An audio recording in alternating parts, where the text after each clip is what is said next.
Tired of being the invisible man. The invisible man.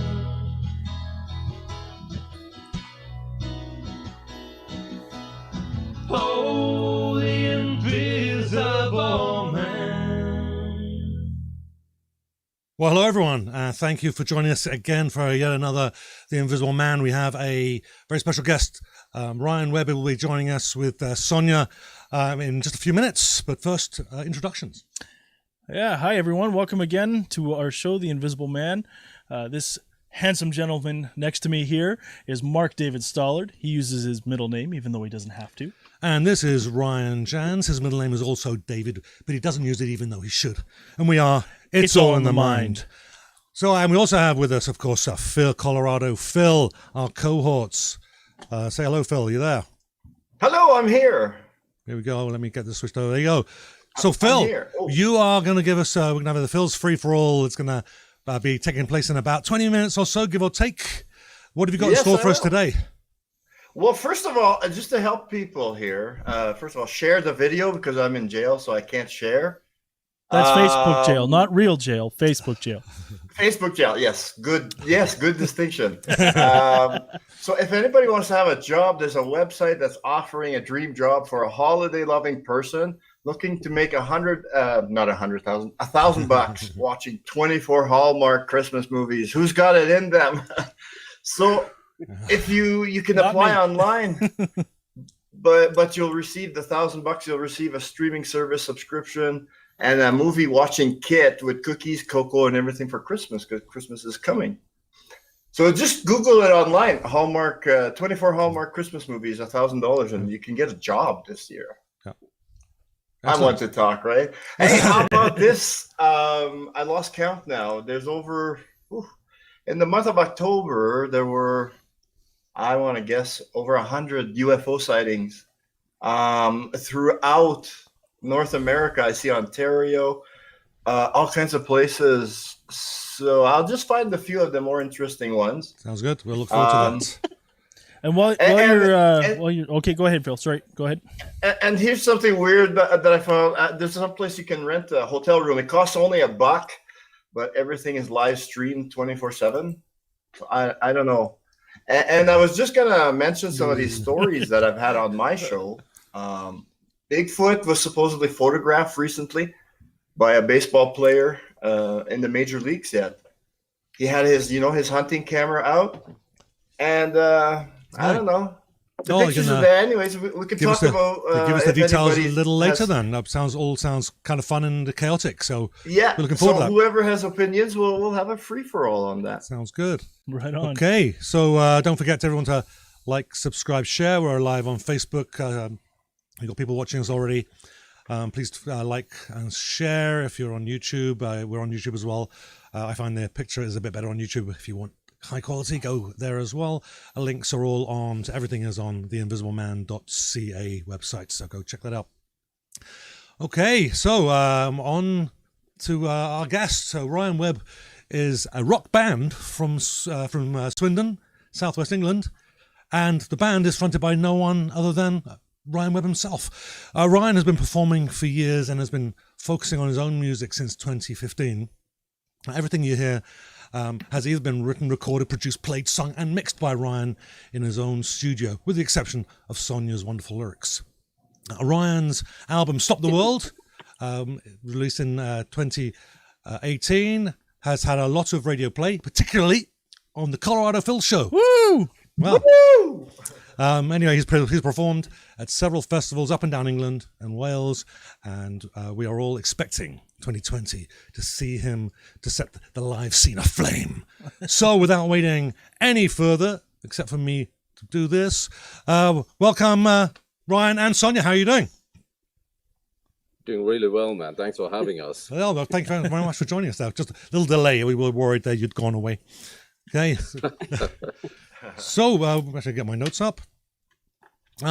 So you have a new album, Stop the World. How's that? Tell us about that. How's that going? It's doing really well. I think she Sonya could share a lot of insights, but she does all the social media stuff and things like that, so she knows more than me, to be honest.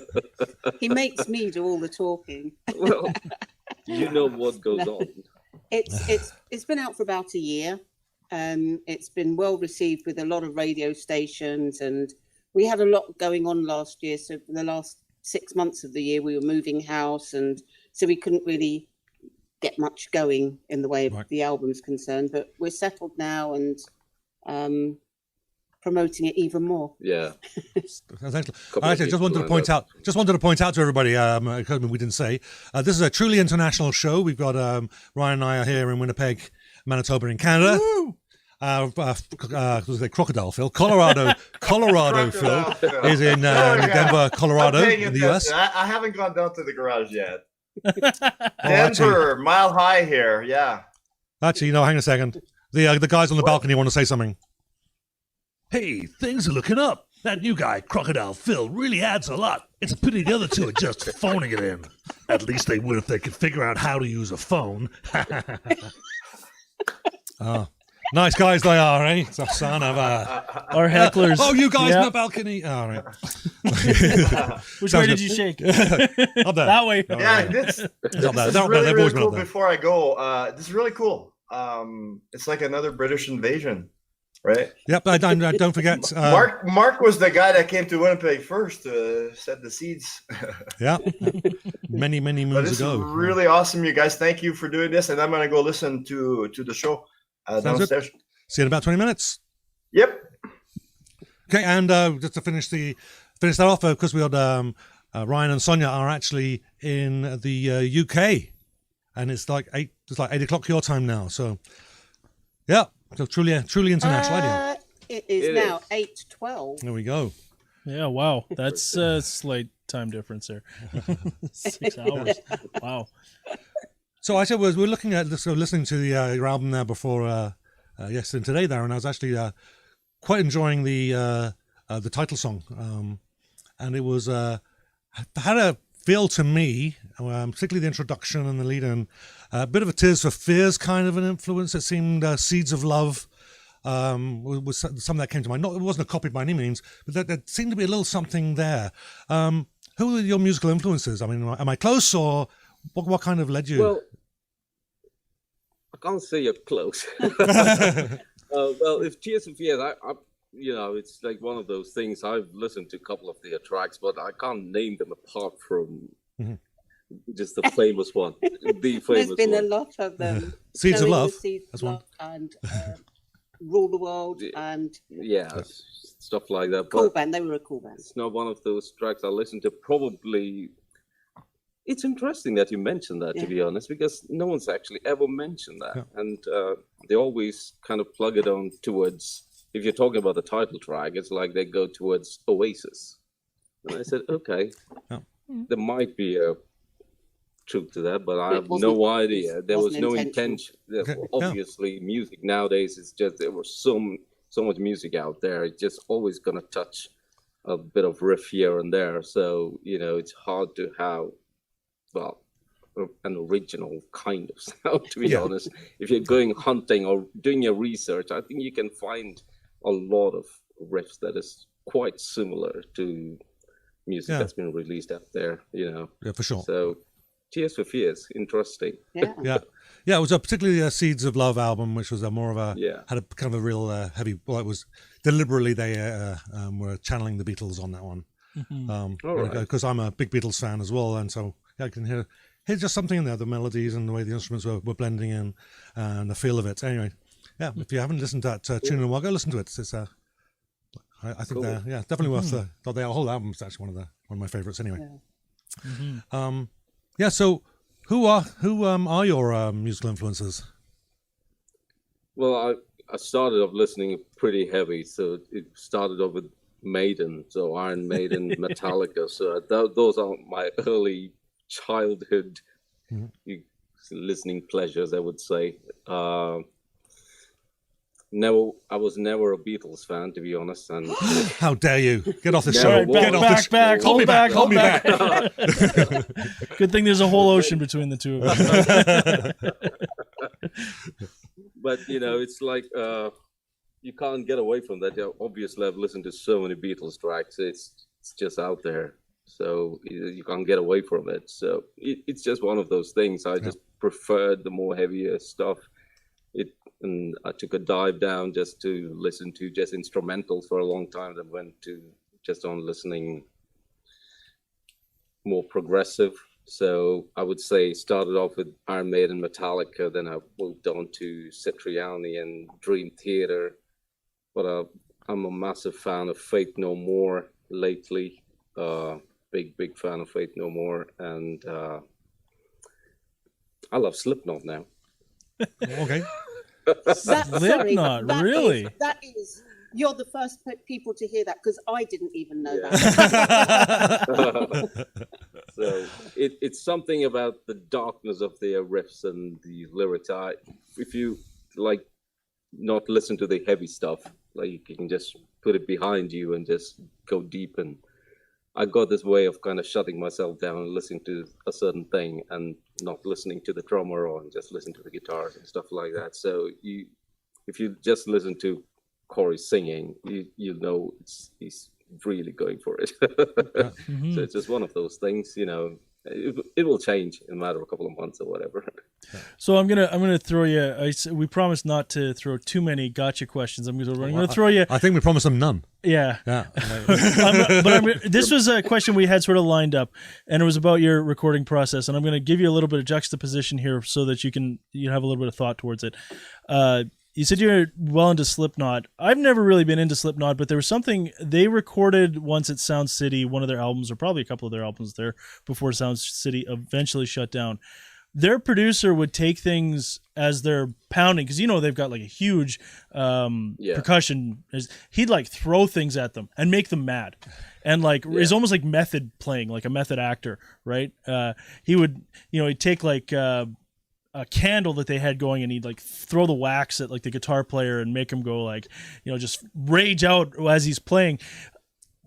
I don't think it's obviously gotten that far for your musical. Like, obviously you do a lot of this stuff yourself, but does that sort of help you put sort of a perspective on things when you go to record a riff that is meant to be really like angry or something? Are you going to intentionally make yourself mad, or are you going to try and be more methodical about it? What would you say about that? Well, my approach, there's nobody else here but myself, right? All alone in this man cave here, but it's a good environment unless she interrupts me with a bottle of Jack or something like that. But to be honest, the riffs pretty much aggression is pretty much, I try to get myself so worked up in a way of playing, so I would wind myself up, I'd get my wrist really tight and probably get myself really tired. So when you go to record it, you like want to kind of get it there. So you're whacking the string so hard that every note is like really dynamic. So that's the only way I can kind of express the aggression towards doing a riff. We are coming out with a single soon-ish, and it's pretty much a pleasurable metal track, you could say, to listen to. Great. So how about juxtaposing something like this? The band Disturbed, I'm being a metal fan, I'm sure you're very well aware of Disturbed. Their take on The Sound of Silence, as done by Paul Simon and Garfunkel, Art Garfunkel. That song was an iconic track just for Simon and Garfunkel alone.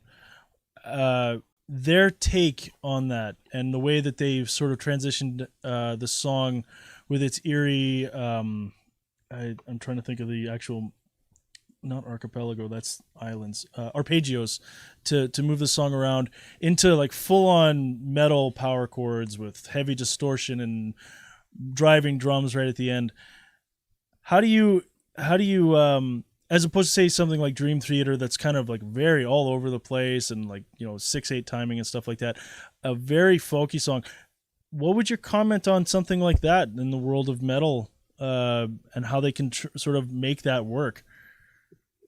Well, I think because I can't remember the singer's David. name now. Yeah, David I Draymond. think he's got the voice in order to showcase that voice. I think if it fit the right part, I think there are so many mixed opinions and reviews out there regarding them doing Sound of Silence. So, as if you forget about Sound of Silence with Paul Simon and Simon original, Garfunkel, then just think of it as a song. If you either like it or you don't, right? It's one of those kind of things, and I think they've done a really damn good job there. The production work is really cool. The voice, basically, it just showcases his voice, and there's no doubt about that. And that's how I look at it, moving forward. Which We saw them typically playing that live, and it was perfection, Yeah, pure absolutely. perfection. nice, because typically for me, Disturbed, I don't think of a band that's about vocals and harmony, right? I think of a band that's like, it's that cathartic music experience where they're like, I've got anger, I've got pain, and I want to yell at the wall until I have that no longer, and that fits that style. But to have something so powerful come from a band like that, a song that is equally, even the Paul Simon and their version of it is haunting. It's a bleak, Yeah. haunting song, which somehow magically worked into that metal style. So Yeah. I would have to agree with you. I rather enjoy it. I'm not a huge Disturbed fan, but I recognize just how well that cover was done. Mm. So We Sonya, actually you just went to see them live, didn't we, for that song? Yes, for that. oh But it was worth it. yeah. So Sonya, you are the lyricist in the Yes. group. I try. So do you write all the lyrics? And how do you actually work the music and the lyrics together? Is it a organic thing that happens all at once, or are they written separately? How do you guys go about doing that? Sometimes Ryan will come and say, look, I've just got a riff, or he'll record something that's a minute long. And sometimes, or most of the time, I can get a title for it and then work on the lyrics after that. I've just got several lyrics written now without any music, in the hope that he finds or does something that will fit them. But it's sometimes he comes to me with the music, sometimes I go to him with the lyrics, and sometimes we just sit and work through it. Yeah, sometimes it along. just happens. Yeah. We could be watching telly, and we could just come up with a word, and that will be the base of the track starting there. And whether it's going to be an aggressive track or is it going to be mellow, so it all depends, and we just take it from there. Yeah. So pretty much nothing is pre-planned, but we kind of found a way of working together. And me being a singer and all that, I just there are certain words I just don't like singing. I think every singer has got that. Just one of those things. And she'll write these beautiful lyrics, and I said, no, don't like that word there. It's like, okay, I'm going back And to she my said, desk. it doesn't make any sense now. I said, I don't care. I'm not singing that freaking word. so it just, we kind of work it out. At the end of the day, it's all about the song. It's not about what we feel individually kind of thing. So if it fits in, I've got the means to kind of record the whole thing, kind of get a feel for the whole track in a way to see what it would sound like. So I will record it kind of in a half professional manner, so I can send it to my drummer and the session players. So already we can kind of tell what the feel is going to be like. And at the back of my head, the vision is still there, how I want the track to sound, and things like that. So by the time she hears the track, she thinks, okay, that word is definitely not fitting in there. I've got to take that out. So she goes back in maybe a couple of minutes, or a few minutes, or maybe a couple of hours. Sometimes I do win, though. Yeah, well, it's give or take, isn't it? Yeah. So when you Ryan and I have a long-standing agreement is that if one of us really doesn't like what we're doing, we don't do that song. Yeah. There's no arguments. It has to be unanimous. And even when we're writing together, we're very much It's a very similar Yeah. process. it's it's a lot of listening going on. Yeah. So with you guys, it sounds like you seem to be working well in your strengths together. Mm-hmm. So how do you you feel that you ever have any times when you can't get past a block where I It's don't a think it's perfect ever relationship. happened. I know it's one of those things, isn't it? You think we are in each other's face like literally 24/7. I'm not kidding. We are like, we work together. He's in here yeah. for at least 8 hours a day. But she'll be FaceTiming me from the next from her room. So pretty much I think we just got used to each other's kind of whatever Weird ways. She knows what annoys me, and I know what annoys her. It's just one of those things, and we just get along. It's just like having a band, isn't it? To be honest, if you have 5 guys in a band, and you just try to get along. Yeah. The strong survives. I find for myself, before Mark and I had started playing together, I was hitting the wall musically. It was hard to come up with fresh new ideas, and then just having a partner who encourages you, pushes you, or gives you the space to express. A lot of times, what'll end up happening is Mark will write a riff, or he'll play, "Hey, I like this. How do you like this?" And I'll play around with it a little bit, and I'll add a little bit of something. He's, "Oh, I like that," or "Oh, no, that's not so good," and it becomes very ubiquitous and fluid, right? And then, of course, I have to trust Mark implicitly to write lyrics, because we tried that once with me, and it didn't work. It failed spectacularly, and I was okay with that. Just avoid pedestrian rhymes. You'll probably be fine. Yeah. No, it's just it's something that I personally have never really went into. I've always played bass, and I do play guitar, and I can play a little bit of piano, but that backline has always been my thing.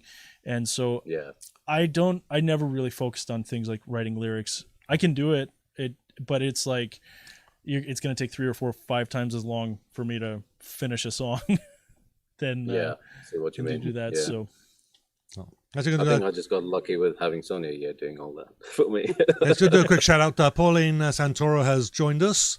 Hi, Pauline. And Phil is conversing online. Someone called Tim, I don't see his last name, is on. Hi, Tim. Yep. I don't know if he's saying what's up. We got a few people here. Shirley Schroeder, Hey, Shirley. a good friend of mine, Ron Precisny from work. Another fellow workmate had joined, Rento Lucas. I don't think he's on anymore, but Rento, if you do come back, thanks for joining us. And as always, my lovely wife and most likely my daughter are watching us. Hello, Jessica and Evelyn. Hey, Jessica and Evelyn. Here we go. Let's do the end of the shout outs. There's our shout outs. Yeah. Okay. Now, as far as content, lyrical content, and do you find the current events, particularly with we're not really talking about politics, but we've got the Brexit thing happening, and everybody's arguing with everyone else: is it good or is it bad? But the details of the current event aside, do you find that the current events affects your music or your lyrics? The lyrics, yeah. Yeah. The lyrics. It's most of the lyrics. In fact, I'd say probably all of them have come about through things that have either happened to us or things that we're seeing and listening to, which we either like or we don't like. Okay. So that's now you but reference the playing. I think the playing's just what you want to do. It's that you're not affected by anything No, not outside really. the four No, walls. definitely not. Yeah. do you find that you Music just happens. the content of your lyrics are explicit to the what's going on around, or are you more of a poetic attempt approach? I mean, No, I think it's more to do with what's going on around. Okay. She doesn't write love songs. No, I No love songs in this. well, Runaways kind of. Not really. Well, it is kind of. Well, it is a little Not bit. really. well, and that's But the it start. started off with one. See, we don't argue. It did start off. No, it doesn't sound like an argument to me. Does it sound like one to you? I still don't want to comment, even though there's an ocean behind us or between us. No, I'm not commenting on that at all. So, I guess one of the things we had asked and was curious because I had listened to Stop the World, but I wasn't familiar with any of your other projects. So I was curious to see if the gritty sort of sound of that album was that a reflection of the the stuff that local stuff that's happening in politics, if we think of things in the greater terms of like the sort of the political unrest that's happening in the U.S. and seems to be almost everywhere, was that because of, or but it seems that the answer to that is Ryan's got a very stylistic version of what he likes to play, and it's heavy, and that lends itself to that gritty, aggressive, sort of angry tone.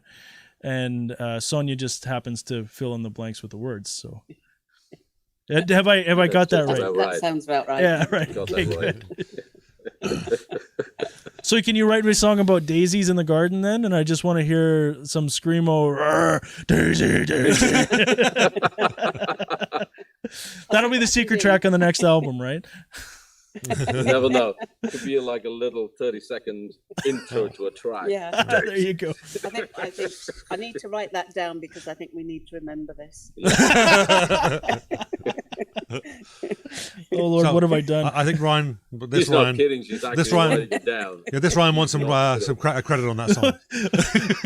Only if it makes it to the last track of the song and it's the secret song on your album, then I'll take credit for it. If it's just going to be an intro, nah, that's okay. I'm not going to split over 30 seconds, but make a whole song about it. We'll talk. So I actually was I left the UK about 30 odd years ago, and I was a fairly active musician along the south coast, playing in around Portsmouth and Southampton, a few clubs and pubs. It was actually fairly easy to get gigs back then. It was just if you could phone someone up and get hold of them. That was the hard part, right? There was no internet. But people were eager, and we got paid. Wasn't lots, but we got paid. How is the music scene there now for independent musicians? Gigs easy to come by? They pay well? It's difficult to say because for the gigs that Ryan's played, sort of in London, they were very rarely paid, not played.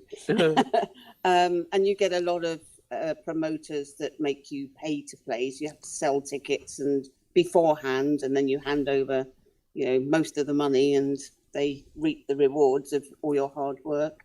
I think a lot of them are actually losing, or that they're losing band and musicians because of this. A lot of venues, though, expect you to bring 20, 30 people. If you're playing in a new town, that's also difficult. But I think, Ryan's about to play in 3rd of January. He'll be playing his first local gig in Swindon for Bandit PR. It's we've got to know the promoter, Josh, who's doing a great job, and it's at a fairly reasonable sized venue, probably one of the biggest that you've played here. I think if you got any bands touring and they come over to Swindon, and that's the only venue they have. We got like 2-3 venues max, right. And for original musicians. Yeah, so it's getting there next year is a good start for me, for sure. Definitely. Yeah, it's very but similar. It's been difficult. Has been difficult. Yeah.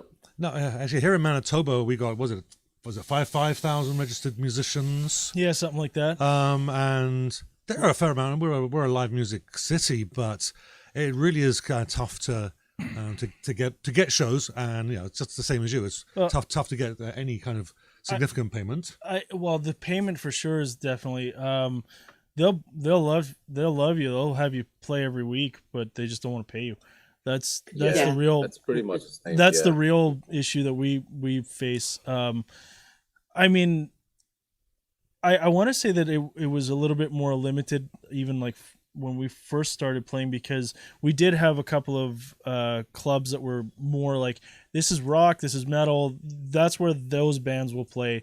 And then you have like more of the coffee shop feel, which is the the folk singers with the guitar or the her really breathy singers. I like playing coffee shops. Yeah, you know what? Actually, one of our best gigs is actually at a coffee shop. So actually, it's time for us to do a plug. We're doing our first live show in about a year. Joe Black Coffee Bar, 28th of December. We're going to do a few Christmas tunes as well as our originals and usual covers. So put that in your calendar, everybody. Yeah.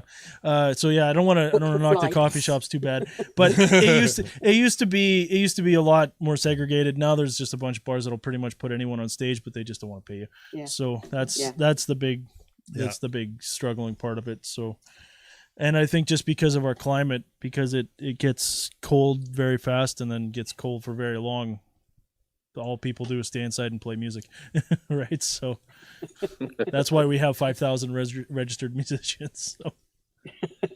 I think what they've started doing here now, I've seen quite a few bands, and they're building up their support, which hasn't happened for a while. But there's been 2 or 3 bands that have got together, and they're currently going out playing all these different venues, and it's working for them. It really is working. They're selling out gigs, and so I think that's something that we're looking into. Okay. Other bands to Yep. play with. Back to the notes. Actually, now's actually be a good time to the contact. So anybody watching now, we'll get this out before it's too late. Before you can find out about Ryan on ryanwebb.org. He's on Facebook, Ryan Webb UK, Twitter, Ryan Webb Tweets, and I did mention you yesterday, I think, when I tweeted out about the show, and Instagram, Ryan Webb Insta. I think I got everything, and that really cool picture in the middle of the screen. That's an awesome shot. It was such an awesome shot. There was some lettering over the top, and it covered part of your arm, so I actually had to paint that out because I wanted that shot in there. Anyway, so that was my evening. Of course, I get to be here, and so I get to see all the pre-production and the slides and stuff. And I didn't mention this to Mark, but he had that up on the screen, and I saw it, and I was like, wait, what? That looks like, oh no, it's not London Calling. It's not the Clash's cover where he's smashing the guitar. He's holding it up, which is still a rocking pose there, buddy. That was well awesome. done. Yeah. Very cool photographer took that. Yeah. Hey, if you know the guy or the girl, plug him. Go ahead, shout him out. Give him a call. Paulina Layton. She's based in London, and she's taken some incredible on Ryan's Facebook page. The cover photo, she took that as well, and Right. it actually looks like he's got his hands out, but the guitar is sort of above his hands, floating in the air. Yep. So she did some incredible work. Yeah, there's some really awesome pictures on there on the site. Yeah. Mm-hmm. Yeah. Okay, as Phil, if you're listening, I think we're probably ready for the free for all. If you're around, Yeehaw! Yeah. there it is. Okay. Oh, I want to jump in on Ryan Webb's music. Love it. Totally love it. I'm a huge fan. And I'm just looking at it because I've had a few computer issues along the years here. Almost 3 years now. But my top Ryan Webb song, and that's accurate throughout the whole time, Stop the World. I love that song. This is a good Oh, song. my God. I just crank it up, I'm sure that neighbors really appreciate it. Okay, you know what? We got before you go any Thank further, Phil. you. We got your opening titles. Here we go. Oopsies, I skipped ahead just a little bit there. Whee! No retakes, no redos. No redos. There you go. That was actually a clip of one of Phil's shows. I just grabbed the audio. It was just such an awesome bit. I thought that was really cool. Anyhow. Hey, how freaky is this shit here? I'm gonna bring it in front of my face though. So there's a hotel in Japan. You can get a hotel room at just $1 per night, $1 per night. But you have to agree that the whole stay, except for the bathroom areas, they generously point out, that's not in the live stream, but the rest is all live streamed to this hotel's YouTube channel. Who would be up for that? That is weird. But I bet you they'll make a killing off that. Right? Isn't it? Well, So hey, it's only $1. Yeah, exactly. Oh, not for me, thanks. So I was looking at the UFO reports just for October here, and the different shapes. UFO reports for October. That's fun, right? Is there like an index for that? What's that? Is there like an index? This many UFOs per, or Yes. If you go to newfork.org, NUFORC.org, and you can go by month. Different shapes, like a chevron shape. This one, the person must have been high or something. It says unknown shape. I don't know. But like Circle, Cigar, all the classic stuff still there. I saw a UFO years ago when previous life back in Manitoba, out smoking with my ex in the dead of winter and bright, clear, starry night, and something the size of a star suddenly came towards us, if I can say like that, almost to the size of comparing to from a size of a star to an eraser, on the end of a pencil. And then just as soon as my breath caught back, it did kind of a swoosh, and as it did that, it got small, like really fucking fast. And she wasn't my ex at the time, so I looked at her and I said, "You saw it too, right?" And she said, "Uh-huh. Yeah, I don't know what the hell that was, but has anybody else seen a UFO?" Definitely not me. No, not me. No, been No, out I there. did have a. Would like to. Yeah. Yeah, there was moments when I was really young. There was a star in the sky that was kind of moving back and forth. I think at the time, well, how old would I have been? Probably preteen, probably. And my best friend Steve and his mum were watching it, and we weren't sure. We thought it was a UFO. I think we wanted it to be, but it could have been a helicopter, I suppose. But yeah, as close as I've got. Oh, that's pretty cool though. Yeah. And I've always felt that I've seen another type of UFO, like more of a geometric gel kind of look to the UFO kind of stuff. But I don't know where I've seen that. I don't know if it was a dream I had. I have no idea, but I've had that sort of image since I was a little kid. Which one of you, Sonya or Ryan, believes in something along the lines of extraterrestrials? Oh, it's That Ryan? was me. Right on, man. Maybe, Let's hear because this. Yeah. Would definitely be Oh, me. I believe in them. No, he wants to go to supernatural stuff. That's me. Okay. Yeah. I like to put myself forward for things like, they have a haunted place. Make Right. it quite simple for you. That's the kind of place I would like to be in, all by myself, obviously. Because I was Yeah. Because I think it's a sheer thrill of it. I think I've been to a couple of places, maybe more in the past when I was a bit younger, I would say. And you have to be there, like, as the time says, after midnight or 1 or 2 in the morning, and all by yourself. And I've been put into situations where it freaks the living daylights out of you. So these are places that was known for hundreds of years, that there are spirits down there and stuff like that. So, but you have to go by yourself, and to know that no one's there that you're gonna turn to, or some things like that. And it's just a sheer feel for it. Your whole body kind of freezes. It's just a thrill of it. It could be weird to a lot of people. Think, what the fuck is he weird or Was he what? meant to say that? Is it? Oh yeah. Oh hell. I say more. Wow. Yes, I Phil. won't get started. Yeah, we won't lose monetization because we're not monetizing. Yeah. Me being weird, I've said it out there. Me being weird. Oh well. Hey, you know what? I personally have had an experience with a relative that passed away when I was really, really young. And she's been with me my whole life. More of the really specifically the hard times or whatever. The latest, I can't get into details, but the latest, if it wasn't for her, I wouldn't have found out that there was something that was trying to connect with me that wasn't good. And it was because of something that was in the house kind of thing. And where else would I have known? That was so amazing. And I knew instantly who it was. And I was even a smart ass, of course, because you are what you are. And I'm like, how did you find me, right? And it's been years. And it was all like, shh, just never mind. We're not going to chat right now. Like, but yeah, I knew it was my aunt. And actually, when I told the story to my brother last time we were up in Manitoba to visit, he had a very skeptical look on his face. And while I was telling him the whole story, he was on his phone showing me potential girlfriends or whatever that he had. You know, he was a newly single guy. And we were listening on his Bluetooth speaker right in front of us to AC/DC. Was it Highway to Hell, I think, was playing or something?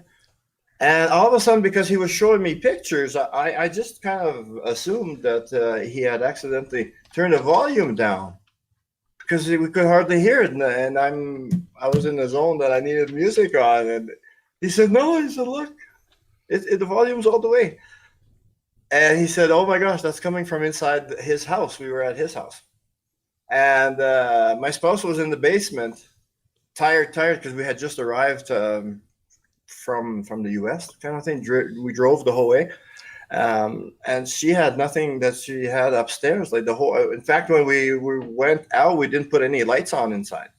So he goes inside his house, and in the living room, his big screen TV is showing the pictures of his girlfriends on it.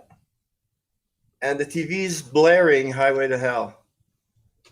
And he comes out real quick. He turns it all off. He comes out to the garage and he says, oh, wow. Okay. I believe you now.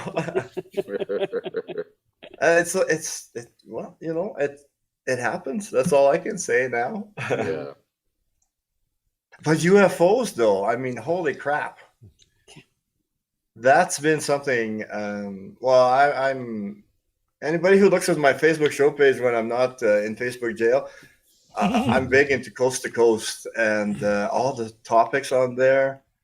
I've been a subscriber for like 25 years. and I like getting the opinions from the artists that I have like interactions with on all those things. So yeah, if you got anything else to share, jump in. Yeah, Ryan. So you're interested in supernatural. Have you actually had any experience of any specific sightings of ghosts or anything? Well, I would say, you know, it's like sighting would be too. It's like a feeling, isn't it? Yeah, it's pretty much like a feeling. So there, one of the extreme places I've been in was it's a cemetery where it was abandoned. It's way away from all, like in the mountain zones in Middle East, I would say. Okay, it's been totally abandoned for 100+ years, and apparently there's a cave. So the boys and myself, my boys, we all were driving around and all obviously super wasted. So around 1 a.m, they decided to stick me in this cave, and they just left me. Oh my God.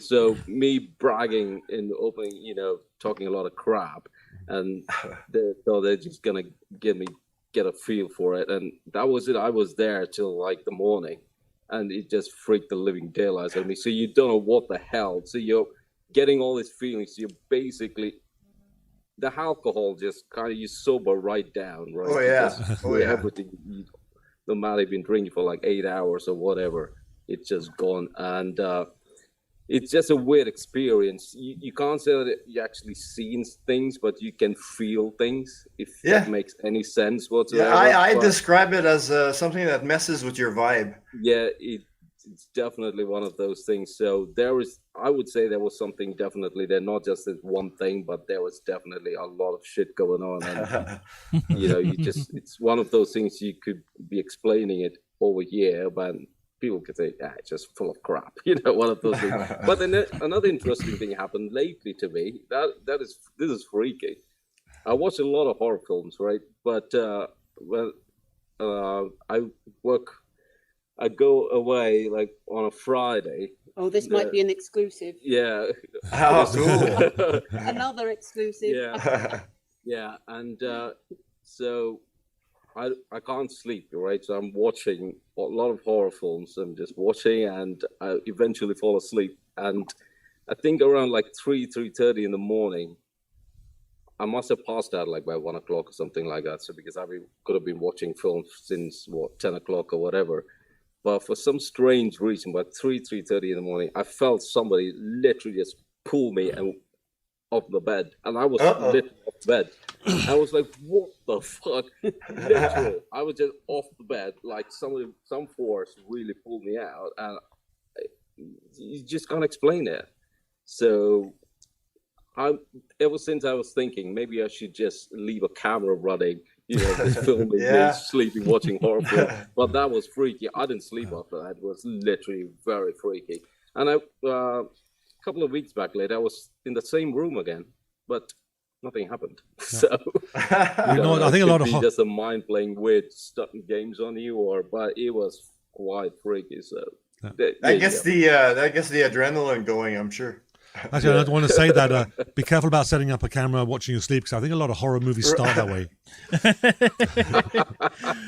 Or a lot of horror battles. I'm going to go to Japan to do that. In my day job, I get to go to a lot of very unique buildings, heritage buildings, and some of them have some pretty interesting crawl spaces or attic spaces.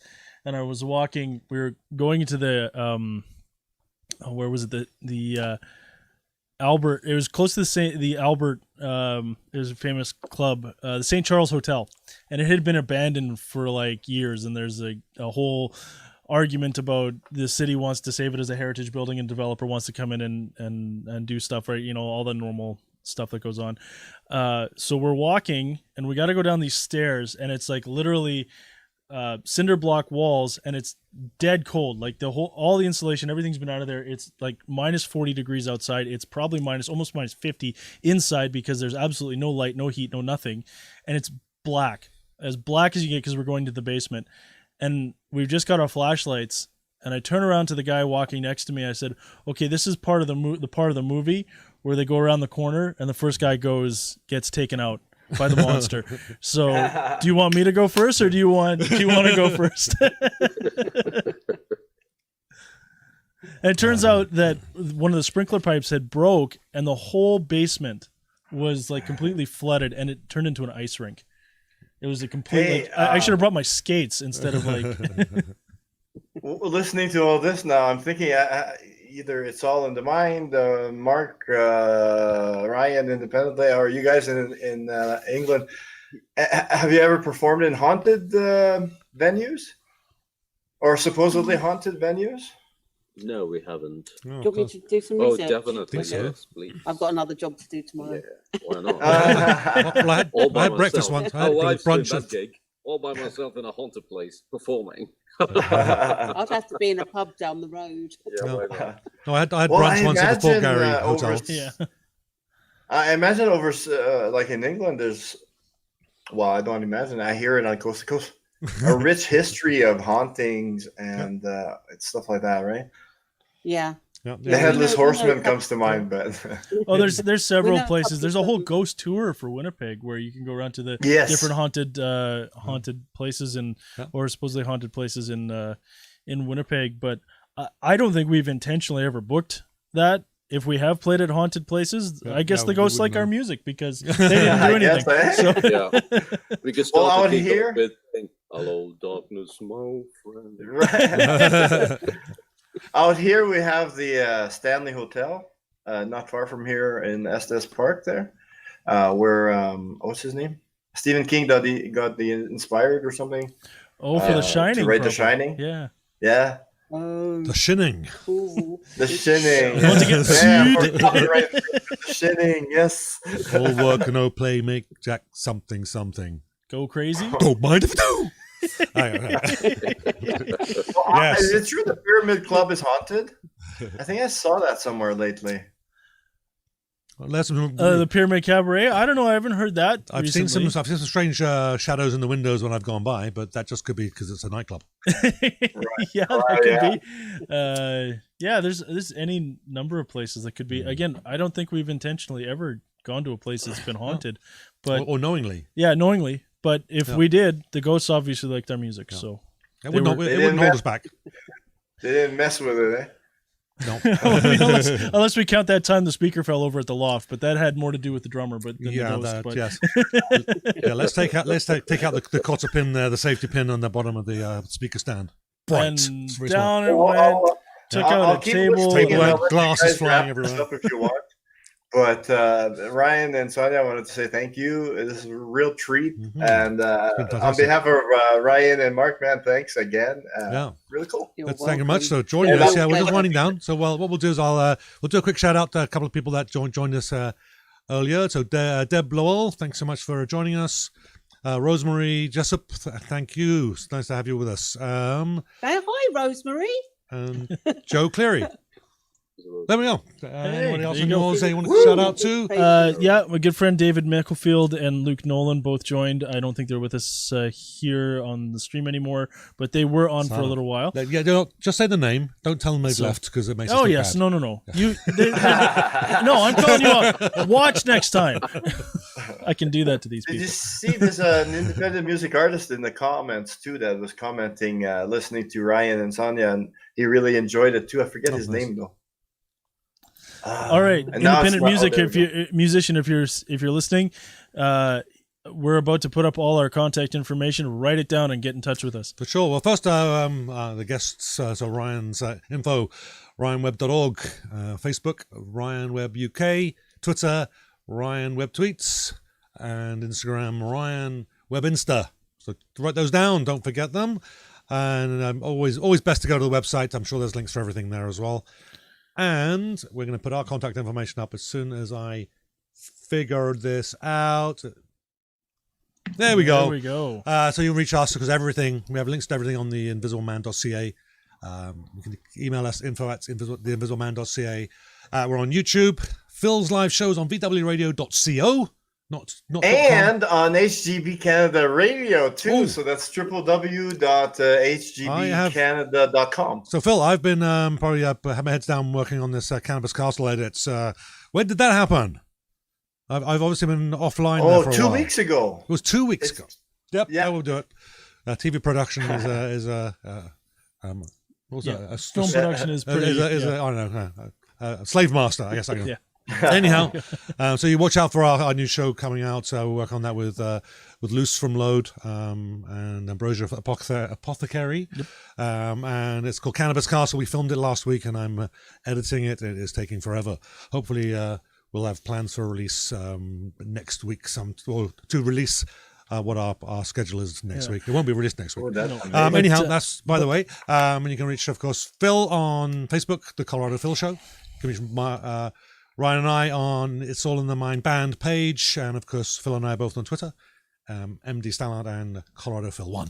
So That's always if you're enjoying the show here, we often do another show called Musical Mire. That's usually just Mark and myself talking about the sort of the plight of the working musician and some of the trials and even the successes of things that come up in the independent music scene. And if that's not so much your taste, but like to see our viewpoint on things, we also have an audio podcast called Two Guys Fixing the World. Mark and I are discuss politics, and one of the no-go topics on this show, but it's no holds barred on that show. Indeed. So if you're interested, check those out, and it's available. Jesus, you guys are stirring up trouble, huh? Yeah. Stirring the hornet's nest. Oh my the God. Colorado Phil Show, the Invisible Man Show, and Two Guys Fixing the World are available on pretty much all the major podcast platforms. So That's right. check them out. Yeah. Worldwide, There you go. Yep, baby. there we are. And while you got it, on the invisibleman.ca, you can find merch just like that and how we've got there. And it looks as though Sonya is promoting Ryan there with their nice. shirt. Right on. That's great. Do Phil. you guys have merch on your site if someone wants to get a shirt like that? Yeah, they can either contact us through the Facebook page or they can go through Ryan's website. Excellent. Perfect. Excellent. Well, thank you very much for joining us, Sonya. And This was fun, Ryan. fun. And Phil, you were fun and energetic as usual, so always a pleasure working with you.